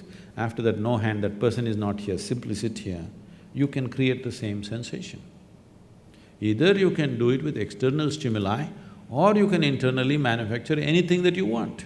What you call as mental problems or mental diseases is just that they're creating many things without external stimuli. All the time it's happening. It's happening to everybody in so many different ways. When it goes out of control, we call it an ailment. Otherwise, almost every human being is various experiences they are creating without any external stimuli. If you go through your dream, a dream is as true as a reality when you're going through it, isn't it?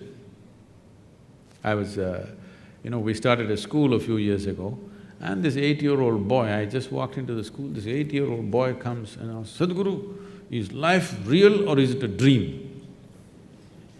I looked at him, this is an 8-year-old, you have to come with the truth, I said, "Life is a dream, but dream is true." "Go, Sadhguru, you're always like this only." But that's a fact. Life is a dream, the way it's happening within you right now, it's a dream, but the dream is true in your experience. But this dream, you can make it whichever way you want, whichever way you want. In the sense you okay for a joke? In the sense what? On a certain day, a lady went to sleep.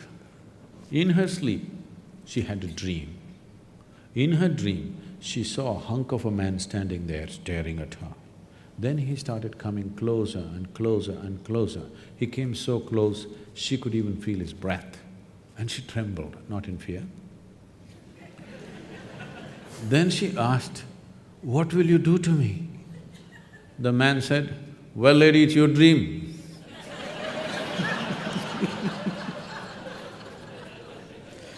Thank you. If you want to say something, please. So, it's your dream, you can make whatever out of it, and we can make this into a fantastic dream for ourselves and for everybody on this planet. Science and technology has done wonderful things for us to enhance our dreams, but I want the scientists to meditate. Thank you very much. Thank you. Thanks. Thank you.